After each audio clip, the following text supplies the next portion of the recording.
Thank you very much, and it's absolutely delighted to be in Riyadh. I've really enjoyed my stay, and what I'd like to do is talk a little bit about the sky shock classification and this problem overall. So first of all, in over 20 years since the shock study, we've really made no progress. There's an increase in incidence of shock, and mortality has really been unchanged.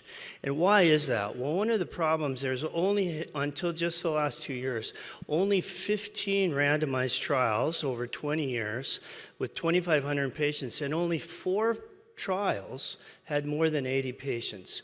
Now, just in the last year, we've had a few more large trials with ECMO and with the Impella. But this is really brand new. And another problem with the clinical trials is if you look in orange, these are all things that they didn't even keep track of in the clinical trials. So nobody kept track of GCS, for example. And very few trials kept track of was hypothermia used or not. Only half of the trials had Swan-Ganz numbers or kept track of lactate. So not only do we have very few clinical trials, but they were poorly done. And then another big problem has been, well, this shows you the variability and the range in terms of what was actually done. Gross 30-day mortality was always reported, but not even the cause of death. So we've had a paucity of data, and when you look at all these trials, really there's no differences. The only thing we know a difference is that norepinephrine is better than dopamine. Otherwise, we have all the trials, but all the trials are too small and underpowered. One of the problems in the whole field was there was not a common language, and this became apparent to me in like 2015 or 16. If you came to the hospital and your blood pressure was 90 and your wedge pressure was 25, that was cardiogenic shock. If you came to the hospital with an ongoing cardiac arrest, getting CPR, that was cardiac arrest. Well, that's not the same person. And the problem is registries did not distinguish it. So this is like a car crash, right? That's a car crash. That's a car crash. That's a car crash. But they're not the same thing. So what we felt was very important to actually put a classification that would be easy to use.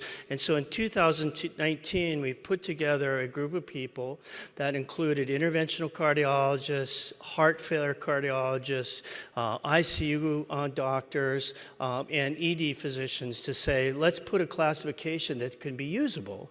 And so this was the very first SKY classification, and the goal was to be simple. So you had A, at risk, so these are high-risk patients at risk for shock.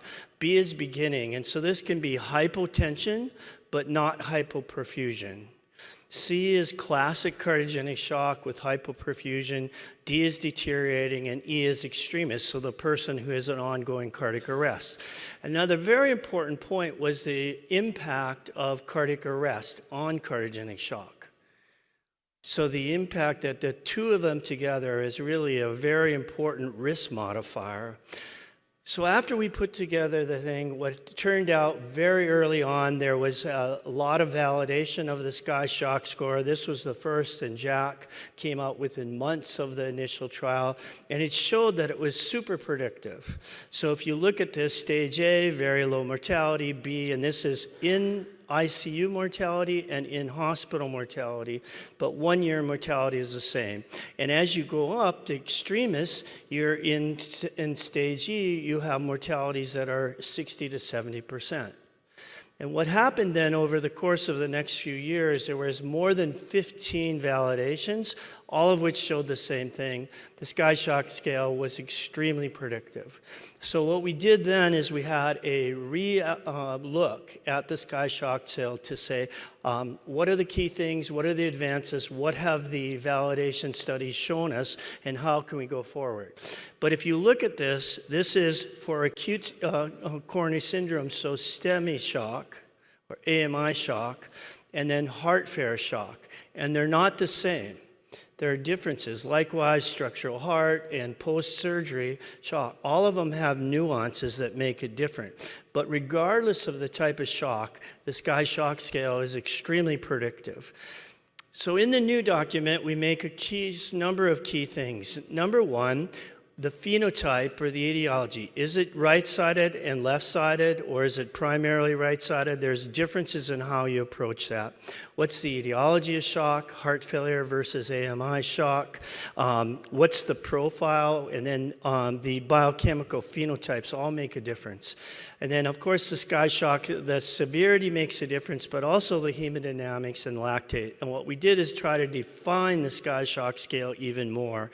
And there are risk factors beyond cardiac arrest. The big one is age and end-stage renal disease. Another really important factor with shock is that shock is very dynamic, so that you have patients that are deteriorating and patients that are getting better. And so what we need to do is not only measure the SCAI shock scale, but it's a dynamic thing that it's been multiple trials now that show that measuring this over time makes a big difference. So this is the modified SCAI shock scale, and I think what this has done is to show that within each of the scales there's some gradation. And then the second thing is we actually clarified the modifier with cardiac arrest that shows that this is cardiac arrest without known neurologic recovery. So if you have VFib and you have one shock and you're awake and talking to you, and that's like you did not have an arrest. But it's really the patient with cardiac arrest without known neurologic recovery. And if you look at this as our STEMI patient over time, if you actually had no cardiogenic shock or cardiac arrest, your in-hospital mortality is less than 2%. If you just had a cardiac arrest but no cardiogenic shock, it was 20%. If you had just cardiogenic shock but not cardiac arrest, it was 26%. But if you had the combination, it was 45%. And then when you looked at all the validations, this is the first one from Mayo Clinic, you can see the addition of cardiac arrest to cardiogenic shock markedly changes the outcome. And the point is, I think going forward, we really need to look at not only the heart, but the brain. So another key things as I end are the key parts we've done in terms of invasive managing, interventional management of cardiogenic shock document is two key things. I really advocate strongly that you need to have a standardized protocol for cardiogenic shock, and that number two, that we have that you have shock teams. And finally, that we have shock centers. So just like with STEMI, that we need to have organized systems that actually have, with standardized protocols and with shock teams, can actually improve the outcomes. And this is actually the document, and the last thing I'm going to do, and I'm not going to talk about MCS because our next talk is about that, but if you look at the SCAI shock scale, we really believe that which stage that you're in will help predict which level of mechanical circulatory support you need. So if you're in extremis, that's really too much for an Impella or a balloon pump. That's it. We're good enough. Yeah, that's good. And really, that's where really you may need ECMO. Whereas if you're in the classic or deteriorating, the Impella may actually be adequate, as the DanGer trial showed us. But I will caution you, the DanGer trial showed some improvement with Impella, but clearly has an increase in bleeding and with limb ischemia. So we still have a lot of work to do. Thank you very much.